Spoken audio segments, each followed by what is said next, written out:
Аргис дурлахын зүйл хэрэгсэн үедээ жолооны ард суухгүй байхыг мэдгүй таа. Хэрэгсэн гэж хин хэлээд байгаа юм бол. Тэгээ яагаад албаагч шаардлагыг биелүүлэхгүй юм бэ? Шаардлага биелүүлээрэй. Зүгээр байж чадах тэргээ өдөр.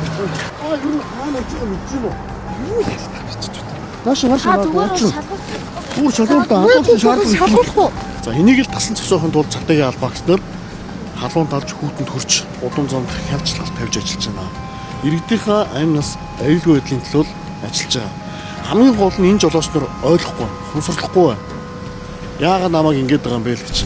Тухайн иргэн маань согтруулах хундарын зүйл хэрэгэлсэн үедээ жолооны ард цуугаа явж байна. Жолоод хэргийг бол нэг жилийн хугацаар гаргасан. Үнэлэх хүчтэй байгаа тохиолдолд за ингээд шүүхөр орноо. Шүүхөр орохдоо 400 нэгээр торхуу 7-31 баримтлага гэдэг шүүхөр орж шийдэгдэнэ. Тэгэхээр яг энэ нөгөө албаагчийн хууль ёсны шаардлага биелүүлсэн үү? Шаардлага эсэргүүцсэн үү те?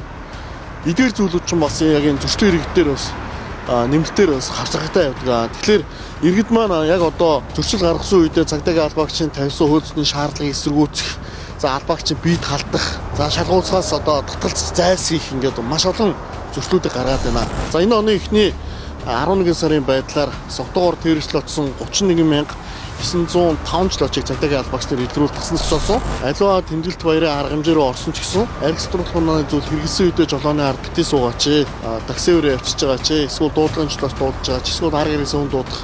Тэгээ би биендээ хяналттай байгаа ч. Одоо саяны жолооч ингээд хажууд нь хүн суугаа явж байгаа байхгүй. Гэтэл энэ буруу үйлдлийн тасан цогцоох бүрэн боломжтой байсан ирнээсээ үндсэн жолоочны согтруулахын зүйл хэрэгэлсэн. Ингээ хөдөлгөөнд оролцож байгаа зүйлүүдийг иргэд маань нийтлэг гаргаад байна. Энэ зүйл дээр бас анхаарч нэг удаж хоёрыг тунгаач гэдэг зэрэгтэй зөвчлөмөр байна. Цагдаагийн байгууллагаас архигүй шинжил, уусан бууд бүүчлоод нэгдсэн арга хэмжээг үйлчлэлтэй зохион байгуулан ажиллаж байна.